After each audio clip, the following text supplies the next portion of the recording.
மேற்கு வங்கம் டார்ஜிலிங் அருகே நின்று கொண்டிருந்த கஞ்சன்ஜங்கா எக்ஸ்பிரஸ் ரயில் மீது சரக்கு ரயில் மோதியது. இதனால் எக்ஸ்பிரஸ் ரயிலில் பல பெட்டிகள் தடம் புரண்டது. இதில் 15 பேர் பலியாகினர். 60க்கும் மேற்பட்டோர் படுகாயமடைந்தனர். பேரிடர் மீட்புப் படையினர் மீட்பு பணியில் ஈடுபட்டனர். டார்ஜிலிங்கில் நடைபெற்ற ரயில் விபத்து செய்தி மிகுந்த வேதனை அளிக்கிறது. காயமடைந்தவர்கள் விரைவில் குணமடைய பிரார்த்திக்கிறேன் என ஜனாதிபதி முர்மு பதிவிட்டுள்ளார். பிரதமர் மோடி வெளியிட்டுள்ள இரங்கல் பதிவில், காயமடைந்தவர்கள் விரைவில் குணமடைய பிரார்த்திக்கிறேன். அதிகாரிகளிடம் பேசி நிலைமையை கேட்டறிந்தேன்.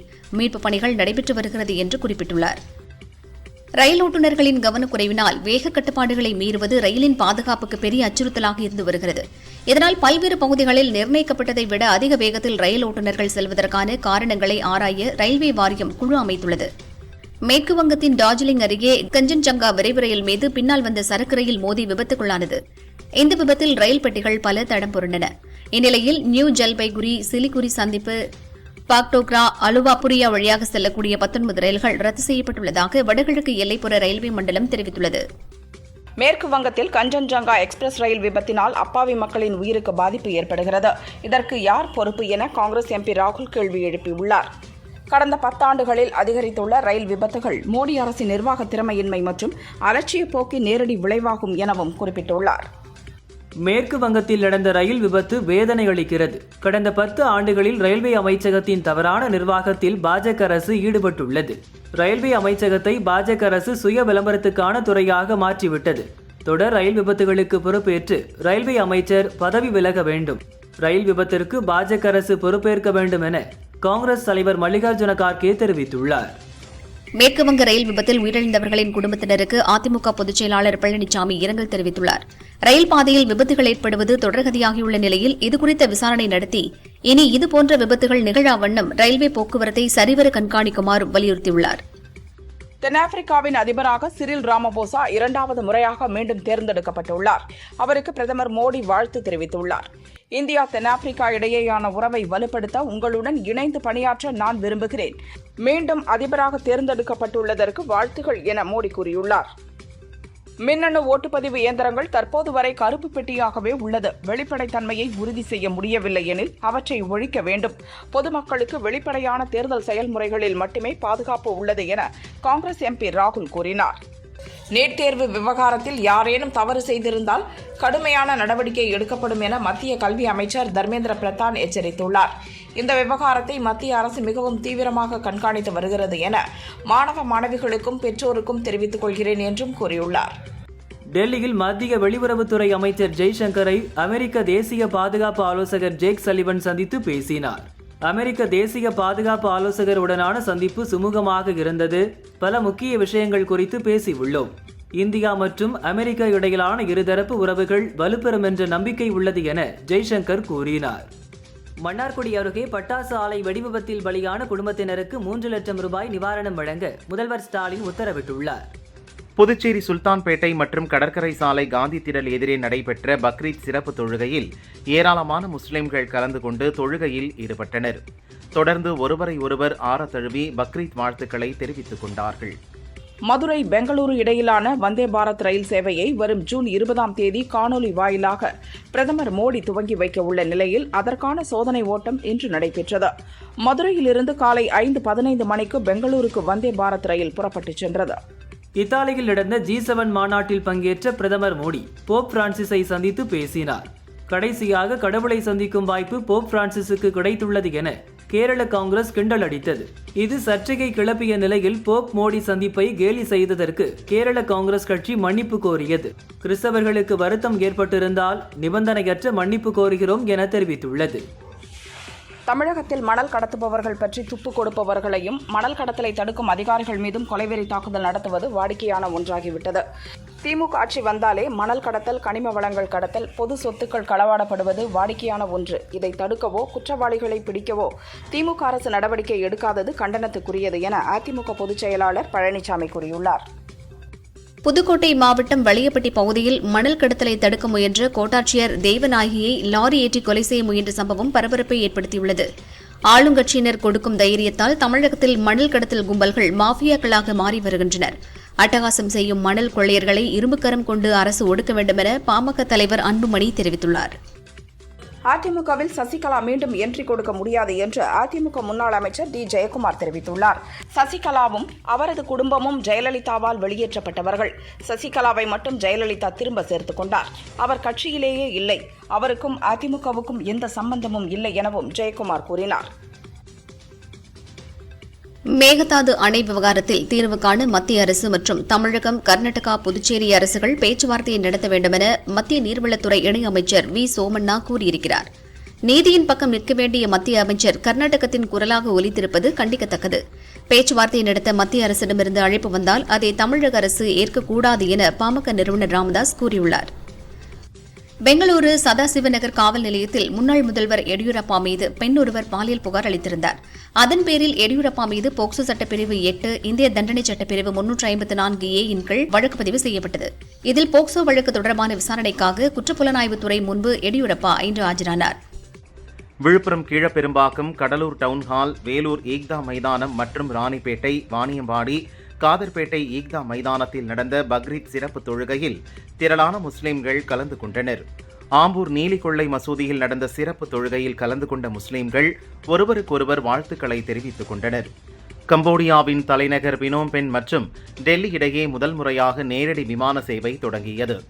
கம்போடியா அங்கோர் ஏர் விமான நிறுவனம் வாரத்துக்கு 4 முறை விமான சேவைகளை செயல்படுத்த உள்ளது.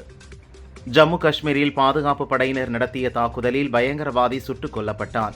பந்திப்போராவில் பயங்கரவாதிகள் பாதுகாப்பு படையினர் இடையே துப்பாக்கிச் சண்டை நீடித்து வருவதால் பதற்றம் நிலவி வருகிறது. கேரளா கொல்லம் அருகே மாட்டுப்பண்ணையில் புரோட்டா சாப்பிட்ட 5 பசுக்கள் பலியாகின. இது தொடர்பாக விசாரிக்கப்படுகிறது. வன்முறை சம்பவங்கள் குறித்த பாடங்களை பள்ளிகளில் கற்பிக்க வேண்டிய அவசியமில்லை என தேசிய கல்வி ஆராய்ச்சி மற்றும் பயிற்சி கவுன்சில் தலைவர் தினேஷ் பிரசாத் சக்லானி தெரிவித்தார். குஜராத் வன்முறை, பாபர் மசூதி இடிப்பு போன்ற வன்முறை சம்பவங்கள் தொடர்பான தகவல்களை மாணவர்களுக்கு கற்பித்தால் அது வன்முறையை பின்பற்றும் குடிமகன்களை உருவாக்கிவிடும் எனவும் கூறினார். ஆந்திர விவசாயத்துறை அமைச்சராக இருந்த கே அச்சநாயுடுவுக்கு பதிலாக தெலுங்கு தேசம் கட்சியின் மாநில தலைவராக கஜுவாகா எம்எல்ஏ பி சீனிவாசராவ் யாதவை நியமிப்பதாக ஆந்திர முதல்வர் சந்திரபாபு நாயுடு உத்தரவிட்டுள்ளார். விசாகப்பட்டினம் தெலுங்கு தேசம் கட்சியின் பார்லிமென்ட் கட்சி தலைவராக பணியாற்றிய சீனிவாசராவ் யாதவ் புதிய பொறுப்பை வெற்றிகரமாக மேற்கொள்வார் என்றும் சந்திரபாபு நாயுடு கூறியுள்ளார். வடகிழக்கு மாநிலமான சிக்கிமில் கடந்த சில நாட்களாக கனமழை கொட்டி தீர்த்து வருகிறது. இதன் காரணமாக பல இடங்களில் நிலச்சரிவு ஏற்பட்டுள்ளது. மீட்புக் குழுவினர் உதவியுடன் சுற்றுலா பயணிகள் குழுக்களாக மீட்கப்பட்டு கேங்டாக் அழைத்து வரப்பட்டு பாதுகாப்பாக தங்க வைக்கப்பட்டுள்ளதாக அதிகாரிகள் தெரிவித்தனர். ஜார்க்கண்ட் மாநிலம் மேற்கு சிங்பூம் பகுதியில் மாவோயிஸ்டுகள் பதுங்கியிருப்பதாக போலீசாருக்கு தகவல் கிடைத்தது. அப்பகுதியில் போலீசார் தீவிர தேடுதல் வேட்டையில் ஈடுபட்டனர். அப்போது நடந்த என்கவுண்டரில் 4 மாவோயிஸ்டுகள் சுட்டுக் கொல்லப்பட்டனர். ஒரு பெண் உட்பட 2 மாவோயிஸ்டுகள் கைது செய்யப்பட்டனர். அப்பகுதியில் தொடர்ந்து தேடுதல் வேட்டை நடந்து வருகிறது. மேற்குவங்க மாநிலத்தில் கவர்னர் மாளிகையில் பாதுகாப்பு பணியில் ஈடுபட்டுள்ள போலீசார் உடனடியாக வெளியேற வேண்டும் என்று கவர்னர் நோட்டீஸ் அனுப்பியுள்ளதாக தகவல் வெளியாகியுள்ளது. ராஜ்பவனின் வடக்கு கேட் அருகே உள்ள போலீஸ் அவுட் போஸ்டை பொது மேடையாக மாற்ற கவர்னர் ஆனந்த் போஸ் திட்டமிட்டுள்ளதாகவும் அதிகாரிகள் கூறினர். பெங்களூரிலிருந்து கடந்த 9ஆம் தேதி சான் பிரான்சிஸ்கோ சென்ற ஏர் இந்தியா விமானத்தில் மதுரஸ் பால் என்ற பத்திரிகையாளர் பயணித்தார். விமானத்தில் தனக்கு வழங்கிய உணவில் பிளேடு கிடந்ததாக சோசியல் மீடியாவில் பதிவிட்டார். இதை ஒப்புக்கொண்ட ஏர் இந்தியா நிறுவனம் உணவில் கிடந்த பொருள் காய்கறிகளை வெட்டுவதற்கு பயன்படுத்தும் இயந்திரத்தின் பாகம்தான், இனி இதுபோன்ற சம்பவங்கள் நடக்காது என தெரிவித்துள்ளது. குவைத் தீ விபத்தில் உயிரிழந்தோரின் குடும்பங்களுக்கு தலா 8 லட்சம் ரூபாய் இழப்பீடு வழங்கப்படும் என்று அவர்களை வேலைக்கு சேர்த்திருந்த NBDC குழுமம் தெரிவித்துள்ளது. மேலும் உயிரிழந்தவர்கள் அனைவருக்கும் காப்பீட்டு வசதிகள் செய்து தரப்பட்டிருந்தன. இந்த காப்பீடு மூலம் உயிரிழந்தவர்களின் 4 ஆண்டு ஊதியம் அவர்களின் குடும்பத்தினருக்கு கிடைக்கும். அத்துடன் உயிரிழந்தோரின் குடும்பத்தைச் சேர்ந்தவர்களுக்கு அவர்களின் கல்வி தகுதிக்கு ஏற்ப NBDC குழுமம் வேலைவாய்ப்பு அளிக்கும் எனவும் அறிவித்துள்ளது. சவுதி அரேபியாவில் இந்த ஆண்டு வெப்பம் அதிகரித்து காணப்படுகிறது. மெக்காவில் 48 டிகிரி செல்சியஸ் வரை வெப்பம் பதிவாகியுள்ளது. மெக்காவில் ஏற்பட்ட வெப்ப அலையால் ஜோர்டானைச் சேர்ந்த 14 யாத்ரீகர்கள் மற்றும் ஈரானைச் சேர்ந்த 5 பேர் என மொத்தம் 19 பேர் உயிரிழந்துள்ளனர். இதனை ஜோர்டானின் வெளியுறவு அமைச்சகமும் ஈரானின் செம்புரை அமைப்பும் உறுதிப்படுத்தியுள்ளன. நியூசிலாந்தின் குயின்ஸ்டவுன் நகரிலிருந்து ஆஸ்திரேலியாவின் மெல்பர்ன் நகருக்கு புறப்பட்ட வெர்ஜின் ஆஸ்திரேலிய விமான நிறுவனத்தின் விமானம் நடுவானில் தீப்பற்றியது. இதனால் விமானத்தில் ஒரு எஞ்சின் முழுவதும் செயலிழந்தது. இதையடுத்து விமானம் அவசரமாக குயின்ஸ்டவுன் விமான நிலையத்தில் தரையிறக்கப்பட்டது. பயணிகள் பத்திரமாக மீட்கப்பட்டனர். அமெரிக்க அதிபர் தேர்தலில் ஜனநாயக கட்சி சார்பில் அதிபர் ஜோ பைடன், குடியரசுக் கட்சி சார்பில் முன்னாள் அதிபர் டொனால்டு டிரம்ப் போட்டியிடுகின்றனர். இருவரும் நேருக்கு நேர் எதிர்கொள்ளும் விவாதம் அட்லாண்டாவில் வரும் 27ஆம் தேதி நடக்கிறது. டிரம்புக்கு எதிரான பிரச்சாரத்திற்கு மட்டும் 417 கோடியே 76 லட்சம் ரூபாயை ஜோ பைடனின் ஜனநாயக கட்சி ஒதுக்கியுள்ளது. காசா மீதான போர் குறித்து முக்கிய முடிவுகள் எடுக்க அமைக்கப்பட்டிருந்த மத்திய அமைச்சரவையை கலைப்பதாக இஸ்ரேல் பிரதமர் பெஞ்சமின் நெத்தன்யாகு அறிவித்துள்ளார். முன்னாள் ஜெனரல் பென்னி கான்ஸ் வெளியேறிய நிலையில் நெத்தன்யாகு இந்த முடிவை எடுத்துள்ளார். காசா மீதான போருக்கு பிந்தைய திட்டம் தொடர்பாக இஸ்ரேல் பிரதமருக்கும் போர் அமைச்சரவை அதிகாரிக்கும் இடையில் முரண்பாடு ஏற்பட்டதாக கூறப்படுகிறது. திமுக ஆட்சிக்கு வந்து 3 ஆண்டுகள் நிறைவடைந்துவிட்டன. ஆனால் வன்னியர்களுக்கு இடஒதுக்கீடு வழங்க ஸ்டாலின் தலைமையிலான திமுக அரசு துரும்பை கூட கிள்ளி போடவில்லை என பாமக நிறுவனர் ராமதாஸ் குற்றம் சாட்டியுள்ளார். விக்கிரவாண்டி இடைத்தேர்தலில் திமுகவை வீழ்த்தினால்தான் அடுத்த தேர்தலுக்கு முன்பாகவாவது வன்னியர்களுக்கு இடஒதுக்கீடு வழங்க திமுக அரசு முன்வரும் எனவும் ராமதாஸ் தெரிவித்தார். பரந்தூர் விமான நிலைய விரிவாக்க திட்டத்தை மறுபரிசீலனை செய்ய வேண்டும் என தேமுதிக பொதுச் செயலாளர் பிரேமலதா விஜயகாந்த் வலியுறுத்தியுள்ளார். விளைநிலங்களை அழித்துதான் விமான நிலையம் விரிவாக்கம் செய்யப்பட வேண்டுமா எனவும் பிரேமலதா கேள்வி எழுப்பியுள்ளார். நடந்து முடிந்த நீட் தேர்வு நம்பகத்தன்மை இழந்துவிட்டது, அதிக அளவில் மோசடிகள் நடந்துள்ளதால் நீட் தேர்வை ரத்து செய்ய வேண்டும் என்கிறார் கார்த்திக் சிதம்பரம். அதிமுகவில் பழனிசாமி தலைமையில் அனைவரும் ஒன்றிணைந்து செயல்படுவோம் என்று கட்சியை விட்டு வெளியில் சென்றவர்கள் தெரிவித்தால் அதனை அதிமுக பரிசீலனை செய்யும் என முன்னாள் அமைச்சர் கே.சி. வீரமணி கூறினார். அதிமுகவுக்கு எதிராக பிற கட்சிகளுடன் கூட்டணி வைத்து தோல்வியடைந்த பிறகு ஒன்றாக சேரலாம் என்று தற்போது கூறுகிறார்கள் என்றும் தெரிவித்தார். விக்கிரவாண்டி தேர்தலை அதிமுக தேமுதிக புறக்கணித்துள்ள நிலையில் பாமக குஷியாகியுள்ளது. இதனால் ஆளும் கட்சி வட்டாரம் கலக்கமடைந்துள்ளது. தமிழகத்தில் தனித்து போட்டியிட திமுகவுக்கு தைரியமில்லை என பாரதிய ஜனதா எம்எல்ஏ வானதி சீனிவாசன் விமர்சித்துள்ளார். தேசிய மாணவர் படை இயக்குநரகம் சார்பில் சமுத்திர சக்தி கடல் சாகச பயணம் நிறைவு விழா புதுச்சேரி மீன்பிடி துறைமுகத்தில் நடந்தது. இதில் கவர்னர் சி.பி. ராதாகிருஷ்ணன் கலந்து கொண்டார். புதுச்சேரியில் பொதுமக்களுக்கு இடையூறாக இருக்கும் மதுபான கடைகள், ரெஸ்டோ பார்கள் அகற்றப்படும் என கவர்னர் சி.பி. ராதாகிருஷ்ணன் கூறினார். புதுச்சேரியில் முதல்வருக்கும் பாஜ அமைச்சர்கள் மற்றும் எம்எல்ஏக்கள் இடையே மோதல் போக்கு உருவாக்கியுள்ளதா என முன்னாள் முதல்வர் நாராயணசாமி கேள்வி எழுப்பியுள்ளார். ரெஸ்டோபார் விவகாரத்தில் முதல்வரிடம் புகார் தெரிவிக்காமல் கவர்னரிடம் அமைச்சர்கள் புகார் தெரிவித்தது ஏன் எனவும் நாராயணசாமி கேட்டார். மேற்கு வங்க ரயில் விபத்துக்கு நரேந்திர மோடி அரசின் 10 ஆண்டு கால தவறான நிர்வாகமே காரணம் என காங்கிரஸ் தலைவர் மல்லிகார்ஜுன கார்கே கண்டனம் தெரிவித்துள்ளார். ஒரு பொறுப்புள்ள எதிர்க்கட்சியாக இதனை சுட்டிக்காட்டுவது எங்கள் கடமை. இந்திய ரயில்வேயை கைவிட்ட குற்றத்தை இழைத்த மோடி அரசை அதற்கு பொறுப்பேற்க செய்வோம் எனவும் கார்கே கூறினார். பாரதிய ஜனதாவுடன் மீண்டும் கூட்டணி வைப்பதற்காகவும் டெபாசிட் பறிபோய்விடும் என்ற அச்சத்தாலும் அதிமுக விக்கிரவாண்டி இடைத்தேர்தலை புறக்கணித்துள்ளதாக திமுக அமைப்பு செயலாளர் RS பாரதி தெரிவித்துள்ளார். விக்கிரவாண்டி இடைத்தேர்தலை அதிமுக புறக்கணிப்பதற்கு திமுகவை சாக்கு சொல்லக்கூடாது என்றும் கூறினார். வணிக வரித்துறையுடன் செயல்படும் பத்திரப்பதிவுத்துறை தனியாக பிரிப்பதற்கான கள நிலவரம் குறித்து அதிகாரிகள் மட்டத்தில் ஆலோசனை நடைபெறுகிறது. தமிழகத்தில் பல்வேறு மாவட்டங்களில் சுகாதாரமற்ற குடிநீரை குடித்த மக்களுக்கு வாந்தி பேதி ஏற்பட்டது. இதன் காரணமாக 20 நாட்களில் 9 பேர் பலியாகினர். தமிழக சுற்றுலா வளர்ச்சிக் கழக பஸ் மூலம் திருப்பதி ஏழுமலையானை தரிசிக்க தினமும் 400 பேருக்கு திருப்பதி தேவஸ்தானம் அனுமதி அளித்துள்ளது. தமிழகம் மற்றும் புதுச்சேரியில் இன்று முதல் 4 நாட்களுக்கு வெப்பநிலை இயல்பை விட 3 டிகிரி செல்சியஸ் வரை கூடுதலாக பதிவாகும். சென்னையில் வானம் மேகமூட்டமாக காணப்படும். மாலை அல்லது இரவு நேரங்களில் லேசானது முதல் மிதமான மழை பெய்ய வாய்ப்புள்ளதாக வானிலை ஆய்வு மையம் தெரிவித்துள்ளது. பக்ரீத் பண்டிகை இன்று கோலாகலமாக கொண்டாடப்படுவதை ஒட்டி நாடு முழுதும் முஸ்லிம்கள் சிறப்பு தொழுகைகளை நடத்தினர். ஒருவருக்கொருவர் கட்டி தழுவி வாழ்த்து தெரிவித்தனர். சென்னை விமான நிலையத்தில் குண்டு வெடிக்கும் என இமெயில் மூலம் மிரட்டல் வந்ததால் பரபரப்பு நிலவுகிறது. கடந்த 2 வாரங்களில் தொடர்ந்து 5வது முறையாக வெடிகுண்டு மிரட்டல் வந்துள்ளது அதிர்ச்சியை ஏற்படுத்தியுள்ளது. சென்னையில் இன்று சனிக்கிழமை அட்டவணைப்படி மெட்ரோ ரயில்கள் இயக்கப்படுகிறது. பக்ரீத் பண்டிகையை ஒட்டி காலை 5 மணி முதல் இரவு 11 மணி வரை மெட்ரோ ரயில்கள் இயக்கப்படும். நெரிசல் மிகு நேரமான காலை 8 முதல் 11 மணி வரையும், மாலை 5 மணி முதல் 8 மணி வரையும் 6 நிமிட இடைவெளியில் மெட்ரோ ரயில் இயக்கப்பட்டது. நான் முதல்வன் திட்டத்தின் கீழ் சிறப்பு பயிற்சிக்காக லண்டன் சென்று சிறப்பாக பயிற்சியை நிறைவு செய்து சென்னை திரும்பிய மாணவர்களுக்கு உற்சாக வரவேற்பு அளிக்கப்பட்டது. திருவள்ளூர் தீப்பாஞ்சியம்மன் கோவிலில் உண்டியலை உடைத்து 1 லட்சம் ரூபாய் திருடப்பட்ட சம்பவம் பரபரப்பை ஏற்படுத்தியுள்ளது. மதுரை போடி அகல ரயில் பாதையில் 121 கிலோமீட்டர் வேகத்தில் நடத்தப்பட்ட ரயில் சோதனை ஓட்டத்தின் போது ஆடு மேய்க்க சென்ற மூதாட்டி மற்றும் 6 ஆடுகள் சிக்கி இறந்தன. மதுரையில் நடந்த உலக சாதனை நிகழ்ச்சியில் 2000 பேர் பங்கேற்றனர். மூளைத்திறன் மற்றும் ஞாபக சக்தியை அதிகப்படுத்தும் விபரீத கரணி ஆசனத்தை மழையில் நனைந்தபடி செய்தனர். திருப்பத்தூர் மாவட்டம் வாணியம்பாடி அருகே உள்ள முத்துமாரியம்மன் கோவில் திருவிழாவையொட்டி பெண்களுக்கான கபடி போட்டி நடைபெற்றது.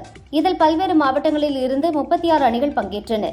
இறுதிப் போட்டியில் வெற்றி பெற்ற சென்னை கண்ணகி நகர் அணிக்கு முதல் பரிசாக 50,000 ரூபாயும், இரண்டாவது பரிசாக திருவள்ளூர் பிடிகே அணியினருக்கு 30,000 ரூபாயும், மூன்றாவது பரிசாக திருவண்ணாமலை பீனிக்ஸ் அணியினருக்கு 20,000 ரூபாயும் வழங்கப்பட்டது. சுப்ரீம் கோர்ட் தீர்ப்பின்படி காவிரியில் தண்ணீர் திறக்கப்படுவதை மத்திய அரசு உறுதிப்படுத்த வேண்டும் உள்ளிட்ட பல்வேறு கோரிக்கைகளை வலியுறுத்தி திருவாரூர் புதிய ரயில் நிலையம் முன்பாக தமிழ்நாடு விவசாயிகள் சங்கத்தினர் கண்டன ஆர்ப்பாட்டத்தில் ஈடுபட்டனர். மேகதாதில் அணை கட்டும் முயற்சியை தடுத்து நிறுத்த வேண்டும் என்றும் கண்டன முழக்கங்களை எழுப்பினர். தமிழகத்திற்கு நீட் தேர்வை ரத்து செய்யும் மசோதாவிற்கு ஜனாதிபதி திரௌபதி முர்மு ஒப்புதல் அளிக்க வேண்டும் என பாமக தலைவர் அன்புமணி கோரிக்கை விடுத்துள்ளார். நீட் தேர்வை வைத்து நீட் மையங்கள் பல லட்சம் கோடிகள் சம்பாதிப்பதாகவும், ஆகையால் தரமற்ற மருத்துவர்கள் பணிக்கு வருவார்கள் என்பதால் இந்தியா முழுவதும் நீட் தேர்வு ரத்து செய்ய வேண்டும் எனவும் தெரிவித்தார்.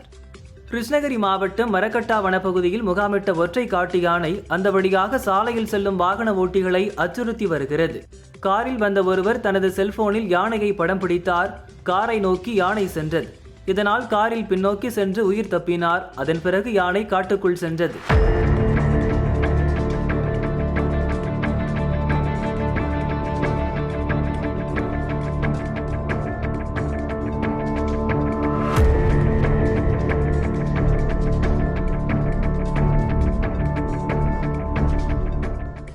ஈரோடு மாவட்டம் பவானிசாகர் அணை பூங்காவில் ஒற்றை காட்டு யானை புகுந்தது. பூங்காவிலிருந்து வெளியேற முடியாமல் தவித்த யானை சுற்றுச்சுவர் மற்றும் இரும்பு கதவுகளை சேதப்படுத்தியது. இதை பார்த்த பொதுப்பணித்துறை பணியாளர்கள் அலறியடித்துக் கொண்டு ஓடினர். பின்னர் யானை அங்கிருந்து காட்டுக்குள் சென்றது. திருப்பூரில் தங்கி பணியாற்றும் தொழிலாளர்களுக்காக மாநகராட்சி சார்பில் மலிவு விலை உணவகம் அமைக்கப்பட்டுள்ளது. மாவட்ட நிர்வாகத்தின் உதவியுடன் செயல்படும் இந்த உணவகத்தை தன்னார்வலர்கள் நிர்வகித்து வருகின்றனர். இட்லி 5 ரூபாய்க்கும், 2 சப்பாத்தி 15 ரூபாய்க்கும், வெரைட்டி ரைஸ் 15 ரூபாய்க்கும் வழங்கப்படுகின்றன. மலிவு விலை உணவகத்துக்கு பாராட்டுகள் குவிந்து வருகின்றன.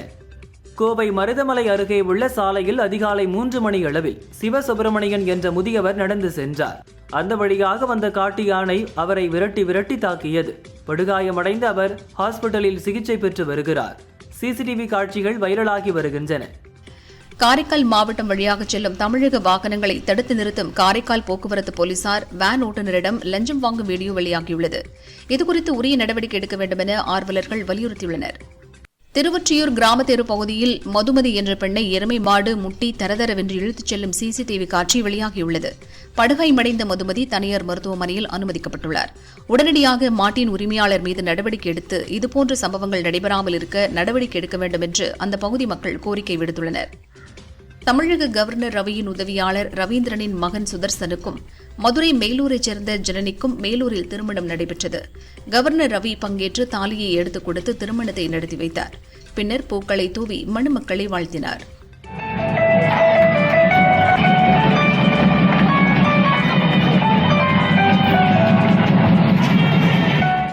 தென்காசி பொதிகை அறக்கட்டளை சார்பில் பொதுமக்களுக்கு வட்டியில்லா கடன் மற்றும் மாணவர்களுக்கு நலத்திட்ட உதவிகள் வழங்கப்பட்டன. 10 பேருக்கு வட்டியில்லா கடன் வழங்கப்பட்டது. விண்ணப்பித்த மற்ற நபர்களுக்கு விரைவில் கடன் வழங்கப்படும் என அறக்கட்டளை நிர்வாகம் தெரிவித்தது. சுதந்திர போராட்ட தியாகி வாஞ்சிநாதனின் 113வது நினைவு தினம் இன்று அனுசரிக்கப்பட்டது. தென்காசி மாவட்டம் செங்கோட்டை மணிமண்டபத்தில் உள்ள வாஞ்சிநாதன் சிலைக்கு கலெக்டர் கமல் கிஷோர் மாலை அணிவித்து மரியாதை செலுத்தினார்.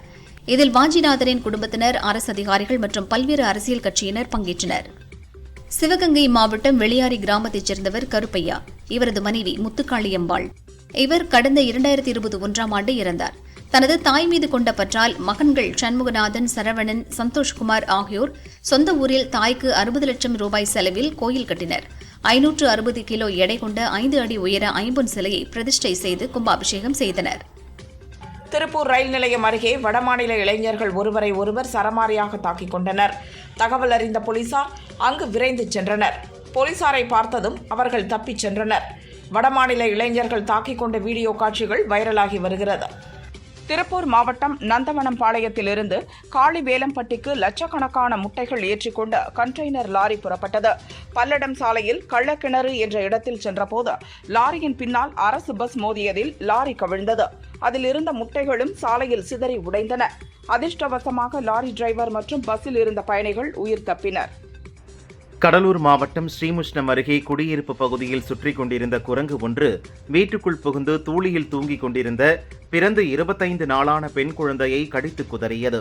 இதனால் இடுப்பு பகுதியில் படுகாயமடைந்த குழந்தைக்கு 14 தையல்கள் போடப்பட்டுள்ளது. குரங்கை பிடித்து அப்புறப்படுத்த மாவட்ட நிர்வாகம் மற்றும் வனத்துறைக்கு தகவல் அளித்தும் இதுவரை நடவடிக்கை எடுக்கவில்லை என பாதிக்கப்பட்ட பெற்றோர் வேதனை தெரிவித்தனர். முன்னாள் அறங்காவலருக்கு மிரட்டல் விடுத்த புகாரில் காளிகாம்பாள் கோவில் தலைமை அர்ச்சகர் காளிதாஸ் மீது வழக்கு பதியப்பட்டுள்ளது. சேலம் மாவட்டம் ஆத்தூர் விநாயகபுரத்தைச் சேர்ந்த ஜோதிடர் கிருஷ்ணமோகன் வீட்டில் 23 பவுன் நகை, 3.5 லட்சம் ரூபாய் ரொக்கம் மற்றும் நரசிங்கபுரத்தைச் சேர்ந்த ஸ்வர்ணலதா வீட்டில் 1 பவுன் நகை, வெள்ளி கொலுசு ஆகியவை திருடு போனது. இந்த திருட்டில் ஈடுபட்ட பெங்களூருவைச் சேர்ந்த மஞ்சுநாத், லோகேஷ் ஆகியோரை போலீசார் கைது செய்தனர். அவர்களிடமிருந்து 21 பவுன் நகை, 1/2 கிலோ வெள்ளி மற்றும் கார் ஆகியவற்றை போலீசார் பறிமுதல் செய்தனர். சேலம் மாவட்டம் தலைவாசல் அருகே சார்வாய்புதூர் ஏரியில் அனுமதியின்றி சிலர் ஜல்லிக்கட்டு நடத்தினர். தகவல் அறிந்த போலீசார் 22 பேரை அழைத்து சென்று விசாரித்தனர். 17 வயதுக்கு குறைவான 18 பேரை எச்சரித்து அனுப்பினர். மற்ற 3 பேரை கைது செய்தனர். கிருஷ்ணகிரி மாவட்டம் தளி பகுதியைச் சேர்ந்த திலீப்குமார், ஆசிக், கிறிஸ் மற்றும் மஞ்சுநாத் ஆகியோர் கொலை முயற்சி உள்ளிட்ட வழக்குகளில் கைதாகி சேலம் சிறையில் அடைக்கப்பட்டுள்ளனர். இவர்களை குண்டர் தடுப்பு சட்டத்தின் கீழ் சிறையில் அடைக்க கிருஷ்ணகிரி கலெக்டர் சரையு உத்தரவிட்டார். இதற்கான உத்தரவு நகல் சிறை அதிகாரிகளிடம் ஒப்படைக்கப்பட்டது. மயிலாடுதுறை மாவட்டம் சீர்காழி அருகே நாகப்பட்டினம் செல்லும் தேசிய நெடுஞ்சாலையில் உள்ள சூப்பர் மார்க்கெட்டின் பூட்டை உடைத்து உள்ளே நுழைந்த கொள்ளையர்கள் கல்லாவில் இருந்த பணம் மற்றும் ஸ்கூல் பேக்குகளை திருடிச் சென்றனர். இதுகுறித்து சூப்பர் மார்க்கெட்டின் உரிமையாளர் அளித்த புகாரின் அடிப்படையில் சீர்காழி போலீசார் விசாரணை நடத்தினர். திருவாரூர் மாவட்டம் மன்னார்குடி அருகே குறிச்சி கிராமத்தைச் சேர்ந்த ரஜினி, ராஜேஸ்வரி தம்பதியின் மகன் முகேஷ் குளத்தில் குளிக்கச் சென்ற இடத்தில் நீரில் மூழ்கி பலியானார். சம்பவம் குறித்து போலீசார் விசாரணை மேற்கொண்டு வருகின்றனர். தூத்துக்குடி கோமஸ்புரம் அருகே உள்ள வீட்டு வசதி வாரிய குடியிருப்பில் ஆதிராஜ் என்பவர் வசித்து வருகிறார். இவரது வீட்டின் மேற்கூரை திடீரென இடிந்து கட்டிலில் படுத்திருந்த ஆதிராஜின் மகன் அருண் பாண்டியன் மீது விழுந்தது. படுகாயமடைந்த அவர் ஹாஸ்பிட்டலில் அட்மிட் செய்யப்பட்டார். திருச்சி மாவட்டம் சிறுகாம்பூரைச் சேர்ந்தவர் ரவிக்குமார். இவரது மனைவி சுமதி, வயது 42. இவருக்கும் மாரிமுத்து என்பவருக்கும் இடையே கள்ளத்தொடர்பு ஏற்பட்டது. உறவினர்கள் கண்டித்ததால் சுமதி கள்ளக்காதலை துண்டித்தார். ஆத்திரமடைந்த மாரிமுத்து சிறுகாம்பூர் பஸ் ஸ்டாண்டில் சுமதியை ஓட விரட்டி கத்தியால் குத்தி கொலை செய்தார். பொதுமக்கள் மாரிமுத்துவுக்கு தர்ம அடி கொடுத்து போலீசில் ஒப்படைத்தனர். போலீசார் கைது செய்து விசாரிக்கின்றனர். அரியலூர் டிஎஸ்பி அலுவலகம் அருகே வசித்து வருபவர் செந்தில்குமார். இவரது வீட்டின் முன்பு நிறுத்தப்பட்டிருந்த பைக்கை மர்ம நபர் ஒருவர் திருடிச் சென்றார். சிசிடிவி கேமராவில் பதிவான காட்சிகளின் அடிப்படையில் மர்ம நபரை போலீசார் தேடி வருகின்றனர். திருச்சி மாவட்டம் துறையூரைச் சேர்ந்தவர் மதுரை வீரன் கைத்தறி ஜவுளி மொத்த வியாபாரம் செய்து வருகிறார். இவரது வீட்டுக்கு சொகுசு காரில் வந்த 5 பேர் வருமான வரித்துறை அதிகாரிகள் என கூறி சோதனை செய்தனர். பீரோவில் இருந்த 5 லட்சம் ரூபாய், 5 பவுன் தங்க ருத்ராட்ச மாலை ஆகியவற்றை எடுத்துச் சென்றனர். போலீசார் போலி ஐடி அதிகாரிகளை தேடி வருகின்றனர். சிவகங்கை மாவட்டம் காரைக்குடியிலிருந்து தேவக்கோட்டைக்கு அரசு பஸ் புறப்பட்டது. தற்காலிக டிரைவர் ஜான் பஸ்ஸை ஓட்டிச் சென்றார். கண்டதேவி முக்கு பகுதியில் சென்றபோது சாலையோரம் இருந்த மரத்தில் பஸ் மோதியது. கண்டக்டர் கண்ணன், பயணி சுப்பம்மாள் உட்பட 13 பேர் படுகாயமடைந்தனர். சதுரகிரி சுந்தரமகாலிங்கம் கோவிலில் ஆனி மாத பிரதோஷம் பௌர்ணமி வழிபாட்டிற்காக 19ஆம் தேதி முதல் 21ஆம் தேதி வரை 4 நாட்கள் பக்தர்கள் மலையேற கோயில் நிர்வாகம் அனுமதி வழங்கியுள்ளது. திருவள்ளூர் மாவட்டம் பொன்னேரி அருகே வீரங்கிமேடு கிராமத்தில் உள்ள காசி விஸ்வநாதர் கோவில் கும்பாபிஷேகம் வெகு விமரிசையாக நடந்தது. சென்னை அருகே போரூர் அடுத்த காரம்பாக்கத்தில் 100 ஆண்டு பழமை வாய்ந்த தர்மராஜா விநாயகர் கோவிலில் நடந்த கும்பாபிஷேக விழாவில் பக்தர்கள் திரளாக கலந்து கொண்டனர். தஞ்சாவூர் மாவட்டம் பாபநாசம் அருகே வழுத்தூரில் அமைந்துள்ள ஸ்ரீ சுந்தராம்பிகை உடனாகிய ஸ்ரீ கைலாசநாதர் கோவிலில் 40 ஆண்டுகளுக்கு பிறகு கும்பாபிஷேகம் நடைபெறவுள்ளதை முன்னிட்டு பாலாலயம் வைபவம் நடைபெற்றது. பாலாலய நிகழ்ச்சியில் கோவில் செயல் அலுவலர் ஹாசினி, திருக்கோவில் பணியாளர்கள் மற்றும் சுற்றுப்புற கிராமங்களைச் சேர்ந்த ஏராளமானோர் கலந்து கொண்டு சாமியை தரிசனம் செய்தனர். கோவை மாவட்டம் பொன்னேகவுண்டன்புதூர் கிராமத்தில் உள்ள சித்தி விநாயகர் கோவில் கும்பாபிஷேகம் வெகு விமரிசையாக நடந்தது.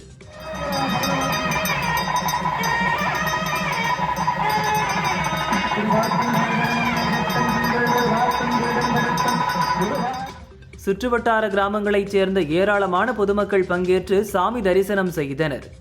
தஞ்சை மாவட்டம் பட்டுக்கோட்டை அருகே உள்ள புக்கரம்பை கிராமத்தில் அமைந்துள்ள சந்தன விநாயகர் ஆலயத்தின் அஷ்டபந்தன மகா கும்பாபிஷேக விழா மிக சிறப்பாக நடைபெற்றது. இதில் பட்டுக்கோட்டை, புக்கரம்பை சுற்றுவட்டார கிராமங்களைச் சேர்ந்த 1000க்கும் மேற்பட்ட பக்தர்கள் கலந்து கொண்டு சுவாமி தரிசனம் செய்தனர். தேனி மாவட்டம் கதிர் நரசிங்கபுரம் கிராமத்தில் உள்ள மகாலட்சுமி அம்மன் கோயில் கும்பாபிஷேகம் கோலாகலமாக நடைபெற்றது. சிவாச்சாரியார்கள் வேதமந்திரங்கள் முழங்க கோயில் கலசங்களில் புனித நீரூற்றி கும்பாபிஷேகம் நடத்தினர். 5 கிராமங்களைச் சேர்ந்த பொதுமக்கள் பங்கேற்று சாமி தரிசனம் செய்தனர். திருச்சி மாவட்டம் மொண்டிப்பட்டி கொண்டைமாலை அம்மன் கோயில் கும்பாபிஷேகம் நடைபெற்றது. வேதமந்திரங்கள் முழங்க புனித நீரூற்றி கும்பாபிஷேகம் செய்யப்பட்டது. சுற்றுப்புற பகுதிகளைச் சேர்ந்த திரளான பக்தர்கள் பங்கேற்று சாமி தரிசனம் செய்தனர். ஒவ்வொரு வாரமும் 4-5 படங்களாவது தவறாமல் வந்து கொண்டிருக்கின்றன. வரும் ஜூன் 21 விதார்த் நடித்துள்ள லாந்தர், பாஸ்கர் சக்தி இயக்கியுள்ள ரயில், குரு சோமசுந்தரம் நடித்துள்ள பயமரியா பிரம்மை ஆகிய படங்கள் வெளியாகின்றன. இவை தவிர கமலின் குணா, விஜயின் போக்கிரி, துப்பாக்கி ஆகிய படங்கள் ரீரிலீஸ் ஆகின்றன. தமிழில் கவின் நடித்த ஸ்டார் படத்தில் நாயகியாக அறிமுகமானவர் பிரீத்தி முகுந்தன். தற்போது இவர் தெலுங்கில் முகேஷ் குமார் சிங் இயக்கத்தில் விஷ்ணு மஞ்சு நடிப்பில் சரித்திர படமாக உருவாகி வரும் கண்ணப்பாவில் நடித்துள்ளார். இதன் டீசர் வெளியாகியுள்ளது. பிரம்மாண்டமான உருவாக்கம், சண்டை காட்சிகள் என டீசர் அசத்தலாக உள்ளது. அதில் பிரீத்தி முகுந்தன் வரும் ஆக்ஷன் காட்சிகளும் ரசிகர்களின் கவனம் பெற்றிருப்பதுடன் அவரை தேடி பட வாய்ப்புகளும் வர துவங்கியுள்ளதாம். ஷாருக் கான் நடித்த ஜவான் படம் 1000 கோடி ரூபாய் வசூலை கடந்த பின் இப்பட இயக்குனர் அட்லிக்கு நிறைய பாலிவுட் பட வாய்ப்பு வருகிறது. ஆனால் அவர் தெலுங்கில் அல்லு அர்ஜுன் நடிக்க ஒரு படத்தை இயக்க இருந்தார். இந்த படம் இப்போது டிராப் ஆகிவிட்டதாம். இதனால் அடுத்து சல்மான் கானை இயக்க தயாராகி வருகிறார். ஏற்கனவே அவரிடத்தில் ஒரு கதை சொல்லி ஓகே வாங்கிவிட்டார் அட்லி. பி. வாசு இயக்கத்தில் ரஜினி, நயன்தாரா, ஜோதிகா, பிரபு உள்ளிட்டோர் நடித்து ஓராண்டு ஓடிய படம் சந்திரமுகி. இந்த படத்தின் மூலக்கதையே மலையாளத்தில் வெளியான மணிச்சித்திரத்தாழ்தான். 1993 மோகன்லால், சுரேஷ் கோபி, ஷோபனா நடித்தனர். ஃபாசில் இயக்கினார். இந்த படம் ஹிட்டாக தமிழ், தெலுங்கு, கன்னடம், ஹிந்தி என ரீமேக்காகி வரவேற்பை பெற்றது. இப்போது மணிச்சித்திரத்தாழ் படத்தை 31 ஆண்டுகளுக்கு பின் டிஜிட்டல் தொழில்நுட்பத்திற்கு மாற்றி மலையாளத்தில் ஜூலை மாதம் ரீரிலீஸ் செய்வதாக அறிவித்துள்ளனர். இயக்குனர் முத்தையா தற்போது தனது மகனை வைத்து ஒரு படத்தை இயக்குகிறார். அடுத்து விக்ரம் பிரபு, கௌதம் கார்த்திக் ஆகியோரை இணைத்து ஒரு படத்தை இயக்க உள்ளார். இதுவும் கிராமத்து ஸ்டைலில் ஆக்ஷன் படமாக உருவாகிறது. இவர்கள் ஏற்கனவே முத்தையா இயக்கத்தில் நடித்துள்ளனர். 1988 மணிரத்னம் இயக்கத்தில் வெளியான அக்னி நட்சத்திரம் படத்தில் விக்ரமின் தந்தை பிரபு, கௌதமின் தந்தை கார்த்திக் ஆகியோர் எதிரும் புதிருமாக நடித்தனர். அதே போன்ற ஒரு வேடத்தில் இவர்கள் நடிக்க உள்ளனராம். புதுமுகம் ஸ்ரீராம் அனந்த சங்கர் இயக்கத்தில் உருவாகியுள்ள படம் ராக்கெட் டிரைவர். விஷ்வந்த், சுனைனா, ஜெகன், நாக விஷால் உள்ளிட்டோர் முதன்மை வேடத்தில் நடித்துள்ளனர். ஃபேண்டசி கலந்த காமெடி படமாக உருவாகிறது. படப்பிடிப்பு நிறைவடைந்து விட்டது. ஆகஸ்ட் மாதம் படத்தை வெளியிட திட்டமிட்டுள்ளனர். 17வது யூரோ கோப்பை கால்பந்து போட்டி ஜெர்மனியில் நடைபெற்று வருகிறது. டி பிரிவில் ஹோம்பர்க் நகரில் நேற்று நடைபெற்ற ஆட்டத்தில் நெதர்லாந்து, போலந்து அணிகள் மோதின. இதில் நெதர்லாந்து அணி 2-1 என்ற கோல் கணக்கில் போலந்து அணியை வீழ்த்தியது. குரூப் பி பிரிவு கால்பந்து லீக் போட்டியில் இத்தாலி, அல்பேனியா அணிகள் மோதின. இந்த ஆட்டத்தில் இத்தாலி அணி 2-1 என்ற கோல் கணக்கில் வெற்றி பெற்றது. T20 உலகக்கோப்பை கிரிக்கெட் போட்டியின் லீக் ஆட்டத்தில் ஆஸ்திரேலியா, ஸ்காட்லாந்து அணிகள் மோதின. இதில் ஆஸ்திரேலிய அணி 5 விக்கெட் வித்தியாசத்தில் ஸ்காட்லாந்து அணியை வென்றது. இந்த வெற்றியின் காரணமாக ரன் ரேட் அடிப்படையில் இங்கிலாந்து அணி சூப்பர் 8 சுற்றுக்கு முன்னேற்றம் கண்டுள்ளது.